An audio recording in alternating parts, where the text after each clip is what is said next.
Strength, wisdom, love, and respect. All right, dissidents. It's dress-up time. We're going to be putting on some costumes and addressing the mythology of the Greek pantheon. We will be applying these personality aspects to the mythology of the cosmodrama that is the story of Typhon attacking the gods of the Greek mythology. And in doing so, the pantheon will play its role in a very informative manner. And I'm going to read directly out of a book that I have come to really love and enjoy, Mythology and You, Classical Mythology and Its Relevance to Today's World, by Donna Rosenberg and Sorrel Baker. But before I get to that, I want to share just a very interesting idea. Today, almost everything we're doing today is interpretive, theoretical, experimental. You know, we're just throwing things on the wall to see what sticks. And before I get into that cosmodrama mythology, I want to share just an idea, a very interesting idea that has come to me. I was watching One on One podcast, and he, oh man, shame on me. Forget the fella he was interviewing. This guy. Oh, actually, we don't know his name. He goes by an alias, so I don't feel so bad. But he's the owner of a bookstore, and Juan was interviewing him about the zodiac and astrology and astronomy. And he was giving Juan a lot of really good feedback.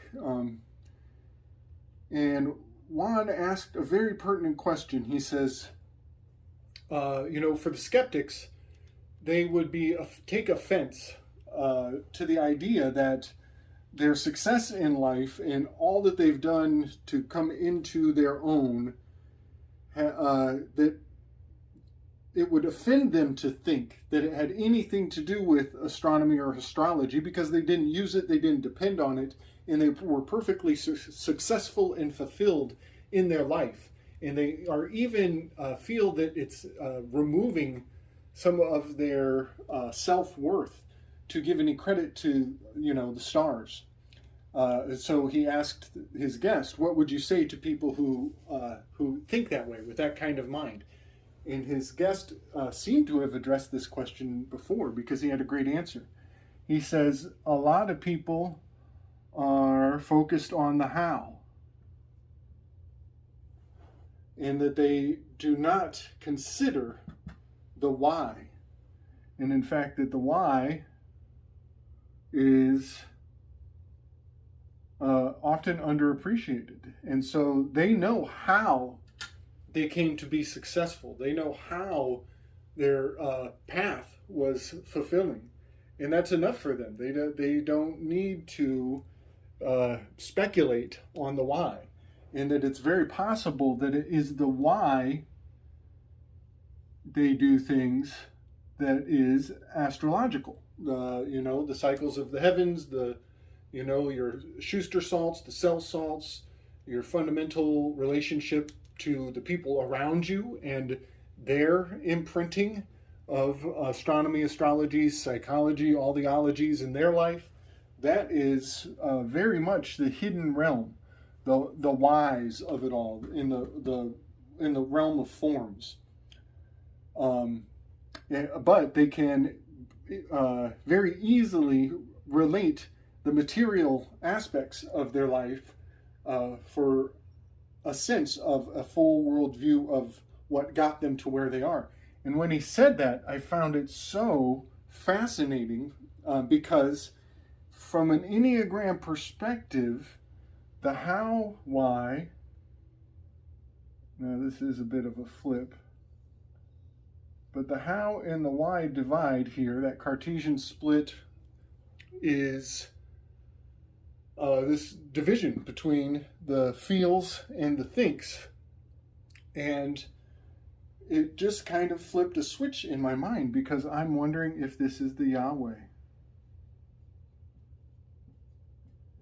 What if this is the Yahweh? What if this internal realm, this the private side of the process of decision making, the 1 through 7s, what if they represent the Old Testament Yahweh, which was prophesizing or setting up the anticipation for a coming physical manifestation? I did it again. The body up here in the act trine is the body of the how and the why.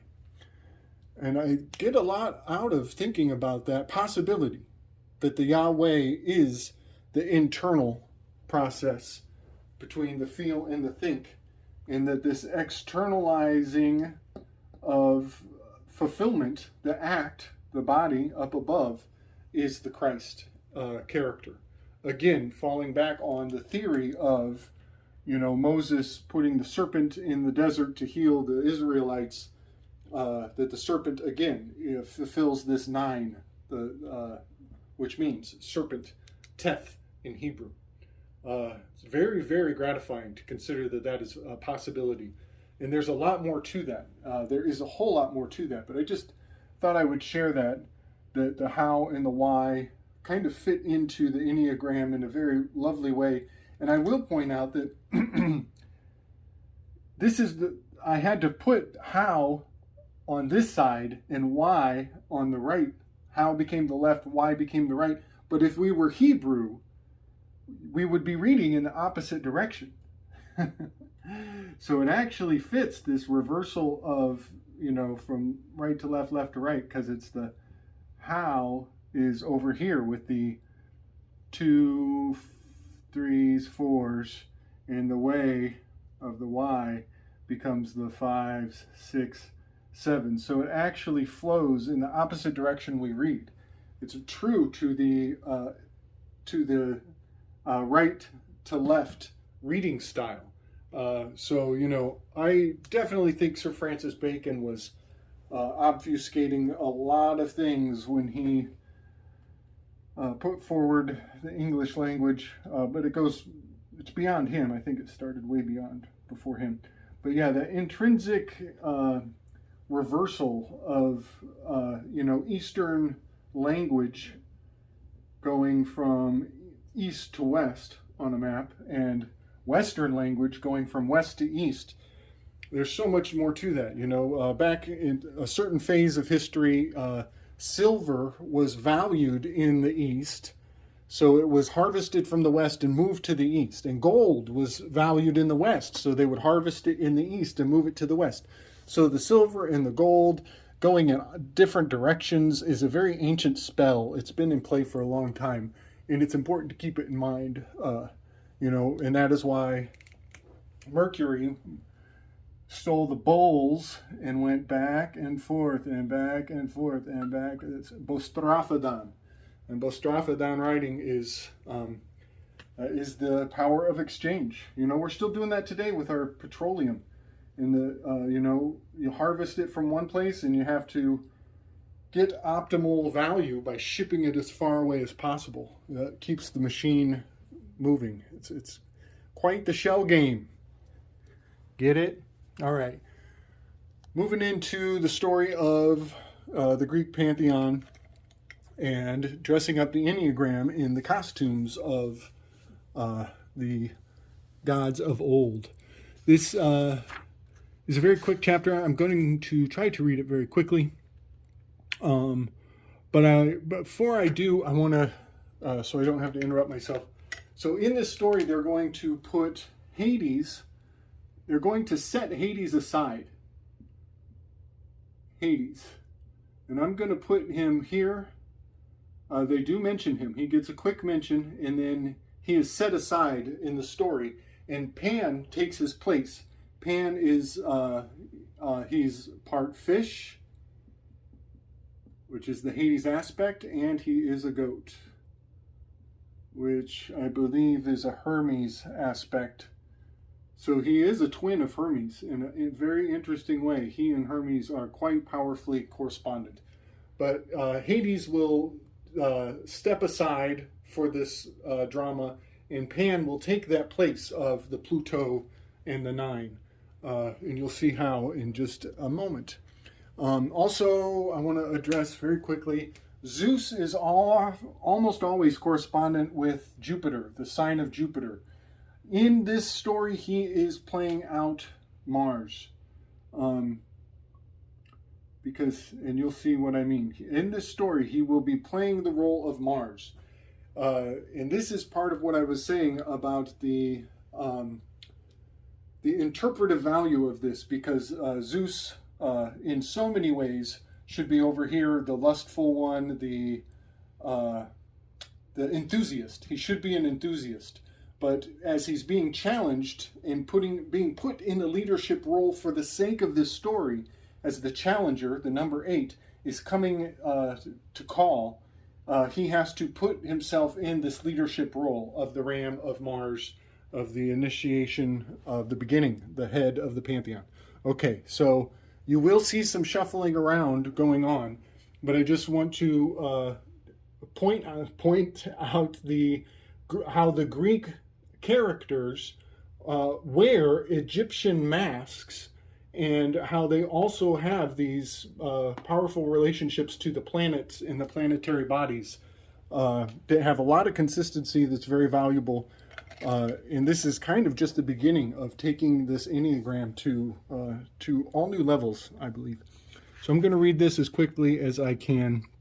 Typhon, the challenger that is coming forward, he is also he is a descendant of, or a result of Gaia. And Gaia I put Gaia in the middle. This is, let's do green. I put Gaia in the middle. She's the grandmama. She is the G. All the giants, all the gorgons, all the grotesque, gigantic, GGG, all these G's. They all relate over here to this this family of interloping forces, the challenging forces. So Gaia, I put her in the center, as so many problems are born out of her process. Whew, this is fun. The myth of Typhon also explains a natural phenomenon, the volcano of Mount Etna in Sicily. Here we go. We're also dealing with Vulcan. It's another. Hephaestus is over here. All the things challenging. Hephaestus was instructed by God to create the sword of fire when Adam and Eve were cast out. That is the figure 8 of the Analema. The sword of fire that turns in all directions is the number 8. This is the challenger. So they were cast out, and a challenger was put in their way to keep them out of the Garden of Eden. And that, you better believe, has a lot to do with the challenger mission. Okay. So, Typhon explains the volcano of Mount Etna in Sicily. Erupting volcanoes have destroyed the whole of society's productivity. They have even buried entire cities such as Pompeii and the Herculaneum in Italy. Therefore, their unpredictable force is and was greatly feared. This myth also explains why Egyptians worshipped gods in animal forms. According to this myth, the gods in Egyptians were Olympian gods, but represented in forms that they assumed when they had been pursued by Typhon. The monster Typhon presented the first major challenge to the authority of Zeus. After Zeus and the Olympian gods had removed the Titans from power and imprisoned them in Tartarus, Gaia grieved for her Titan children and sought revenge against the Olympian gods. Therefore, with Tartarus as her father, Gaia gave birth to Typhon, a gigantic monster who was larger, stronger, more terrifying than any of her other children. Typhon's appearance was grotesque. 50 dragon heads emerged from his shoulder. Each head, reptile-like tongues, flicked in and out, spewing forth fire and smoke. However, each head spoke with strange voices. Sometimes the immortals could understand Typhon's words. I'm going to stop there real quick. There's so much packed into that. It's so much packed into that. I think that Typhon is encoded in the American flag. The 50 snakes on the shoulders, and his shoulder becomes very important. It's repeated again in the story later about his shoulder. And I think that is the American flag. I also think that this could be encoding a supernova out of the Betelgeuse, the shoulder of Ophiuchus. I believe that during some cosmic events, there may have been supernovas coming out of Ophiuchus. There may have been some radiation causing birth problems. There's so much more to the Typhon mythology hiding behind these words. There's so much packed in. And it's clearly important to me, to anybody with a mythological lens. You will know that these dynamics of the mythology are still super important, and the flags are keeping them alive.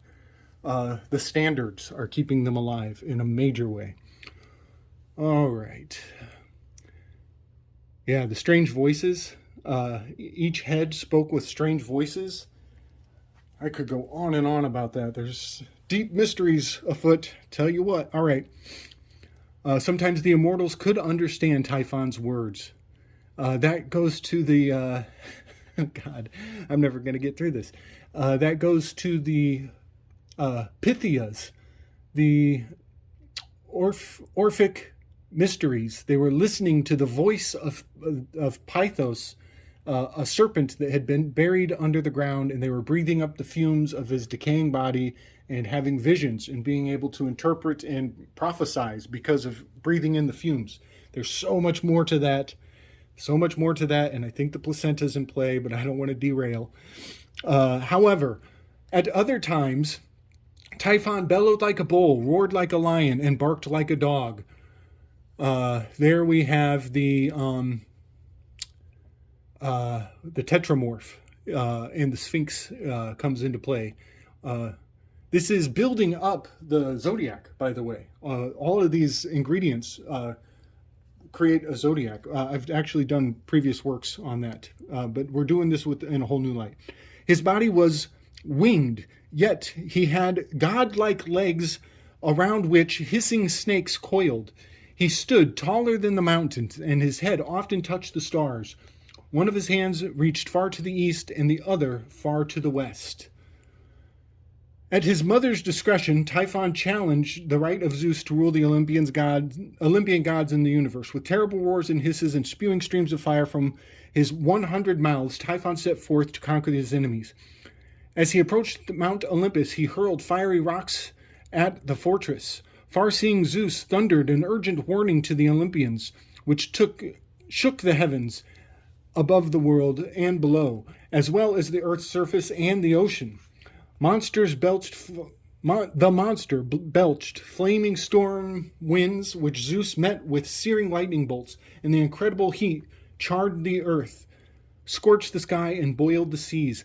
Hades, grim lord of the underworld, and the imprisoned Titans trembled with fear. So there is a mention of Hades in his placement in the underworld, having everything to do with Pluto as the outermost ring of the planetary bodies, the furthest out into the underworld.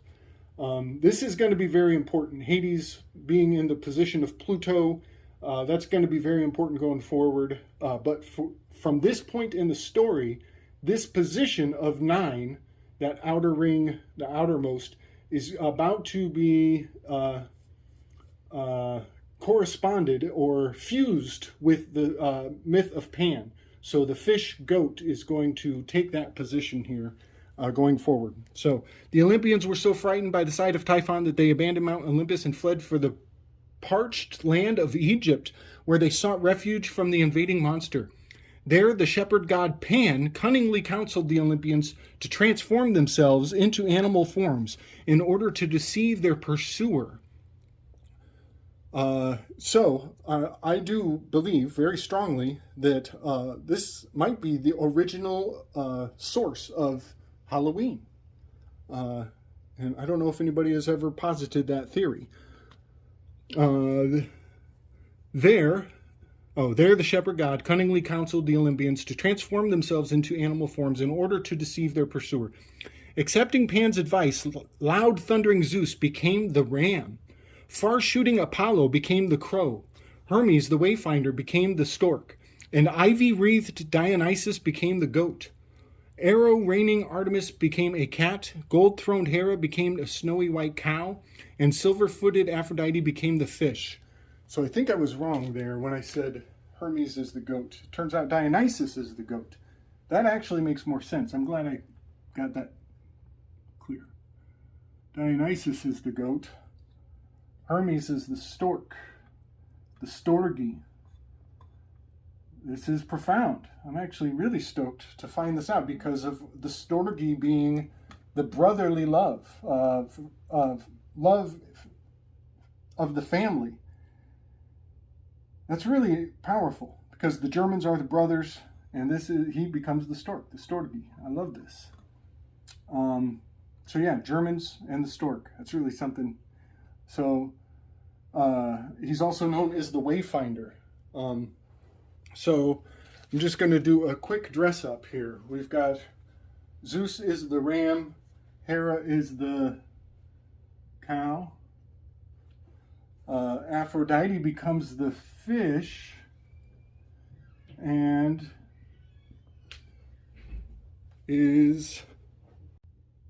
sorry about that. Little visitor at the door. So Aphrodite is the fish, and one of her nicknames becomes Silverfoot.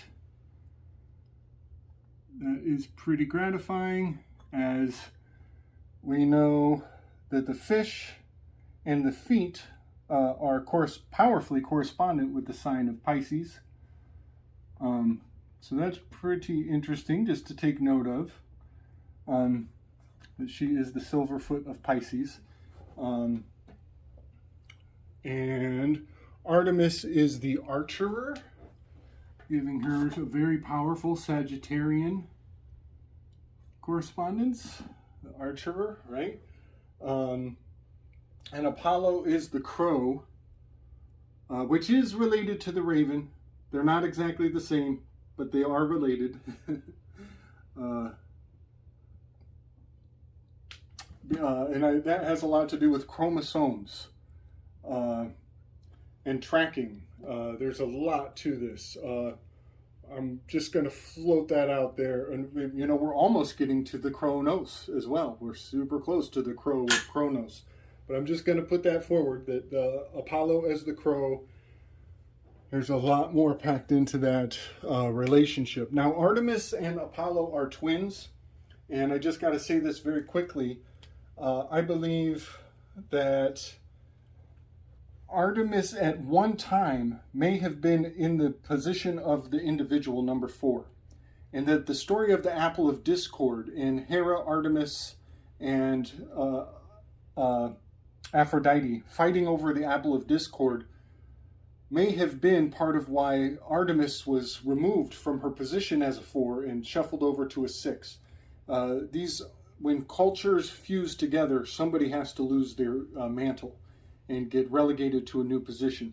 So I believe that the story of the Apple of Discord took Artemis away from the position of number 4, in which case she would have been a twin to Jupiter, whose symbol is the 4, a very fancy 4.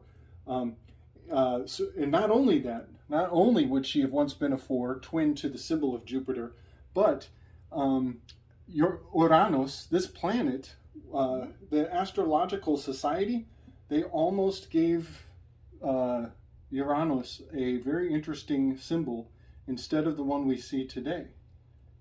That symbol looked like that. Even in her relationship to Uranus, she still has a twin correspondence to the symbol of 4 that is the Jupiter symbol. And one thing that's kind of beautiful about Artemis being Uranus is that Uranus has very significant dual moons, 2 moons that make basically a DNA strand. Let's do it. All right, here we go. It makes a DNA strand. The 2 moons have an incredibly harmonious, perfect cycle, which makes them almost musical, which has to do with Ophiuchus and the Lyra of Lyra is a minor constellation right there under Ophiuchus and right at the edge of Sagittarius. So having her as Uranus is very, very powerful because she becomes, oh, hold on, who's the cat? Isn't she the cat? Hold on, I think she gets dressed up as a cat. Did I just read that? Let me see again. Artemis, yeah, the archer. She becomes the cat. So she is also Hecate. Hecate. I could go on and on about this, but this has to do with the mask ritual that we just observed for 2 years. We observed a Hecate Artemis ritual because she is Soph Hecate. Suffocate. We were just suffocating, holding our breath for 2 years in fear. Station number 6, their shadow is fear. The loyalists are fearful when their shadow is invoked. So they hold their breath. The Sophocate, they suffocate.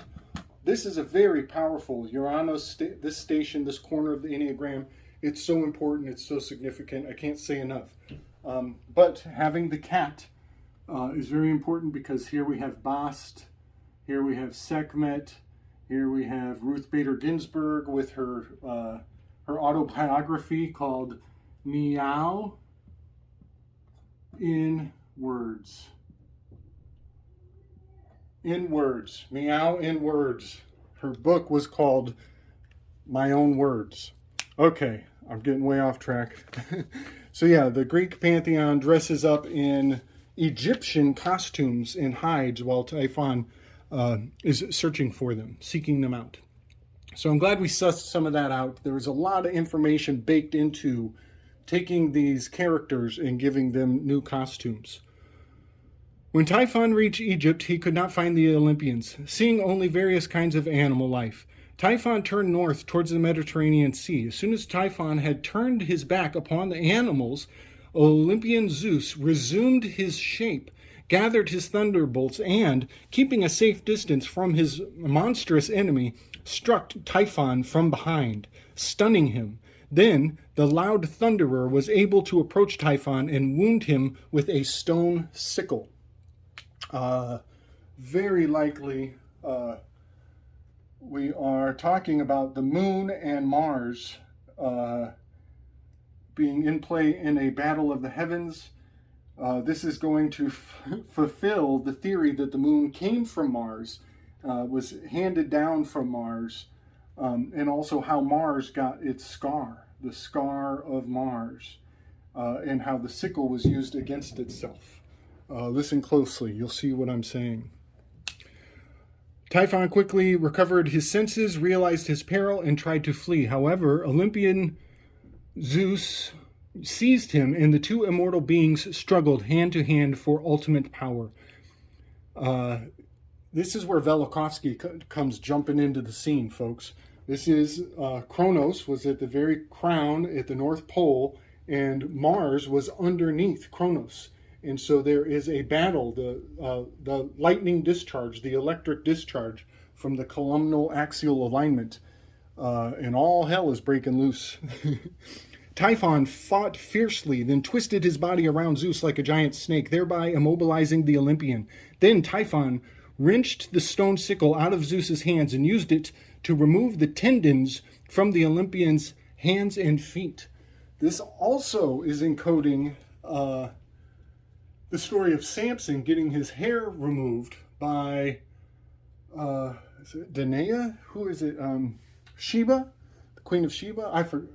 Oh, she was bathing on the roof, and he succumbed to the beauty of her. So yeah, the removing of Samson's hair, the removing of the tendons of Mars. This is the stripping of the atmosphere off of this planet and the creation of the Olympus Mons scar of Mars. And all of it having to do with the fall of Saturn. Okay. Unable to use these muscles, loud thundering Zeus was now powerless. He could offer no resistance when Typhon picked him up and carried him on his shoulders to the island of Sicily. There it is again, the shoulders. I think I already mentioned that I think that is encoding Betelgeuse, a supernova, some sort of a cosmic fallout. We'll just say that. I think there's a cosmic fallout that these astronomer priest kings were keeping track of, and it's laying the blame on forces high above that were hard to explain and needed to be anthropomorphized for posterity's sake. So he's taken to Sicily. He could offer no resistance when Typhon picked him up and carried him on his shoulders to the island of Sicily. There Typhon hid him in a well-concealed cave, along with the severed tendons that the monster had wrapped in a bear skin. Typhon then left a creature that was half dragon and half maiden to guard his prisoner and disappeared into the Sicilian countryside. It's so funny. It's like the standard trope of the bad guy catches the hero, ties him down, tells him his whole plan, and then turns away and leaves to go take over the world. And then our hero has to break out of his bonds. This is like a standard James Bond storyline, you know. But the creature that is left to guard him is the echidna. This is the she-viper. Echidna means porcupine. Porcupine is the missing link between reptile and mammalian DNA. Echid DNA. And now I also want to point out that the tendons were removed and put into a bearskin, and he was taken north. Well, that is the 10 tribes of Dan, that they are tracking the footprints. They're tracking the DNA.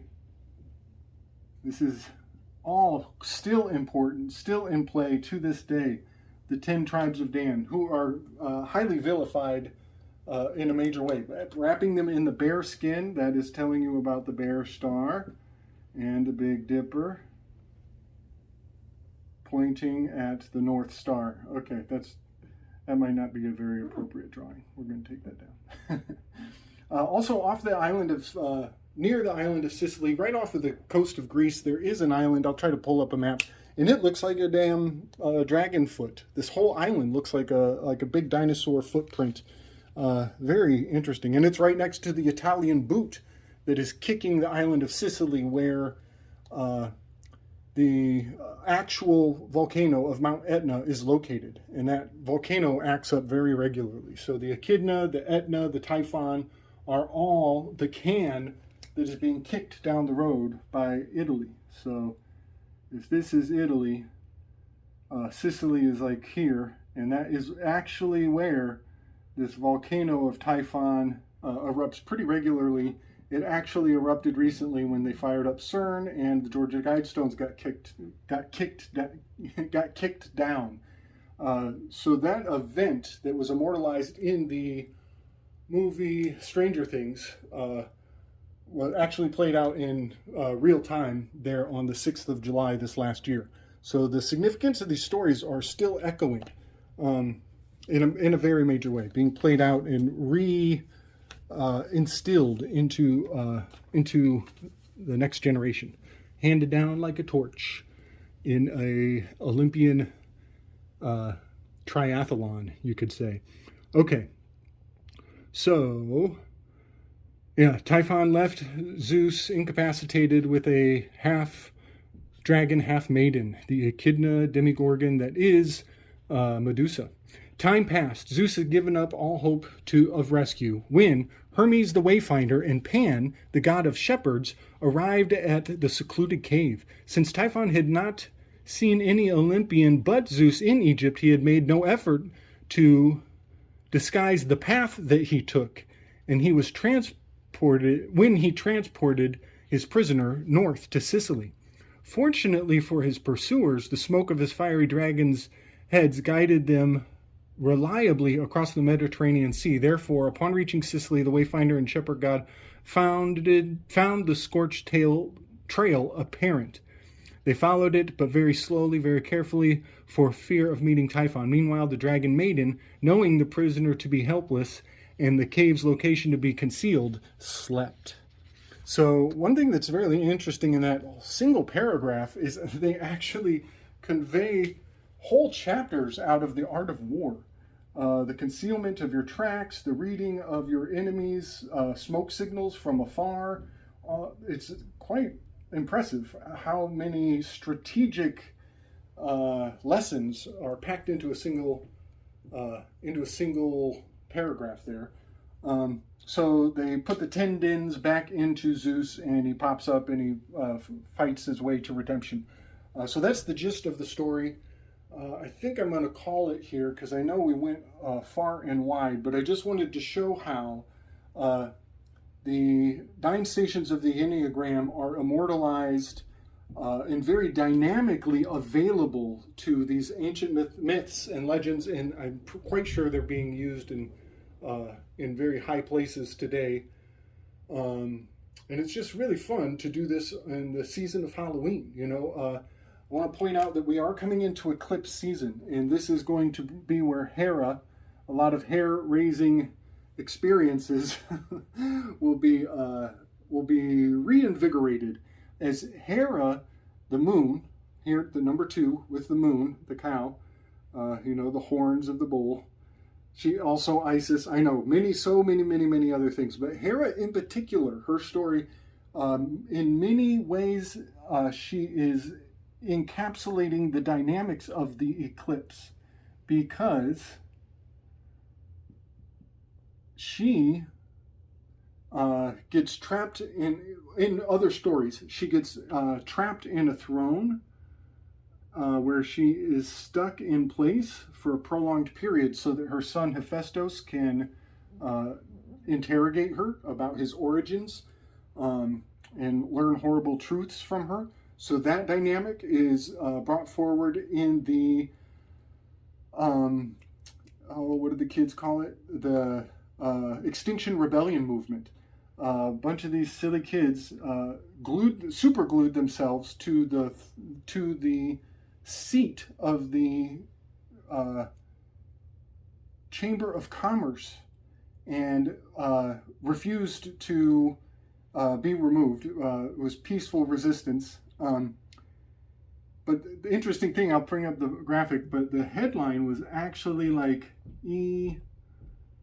Extinction Rebellion Activists era, and then it's like super glued themselves to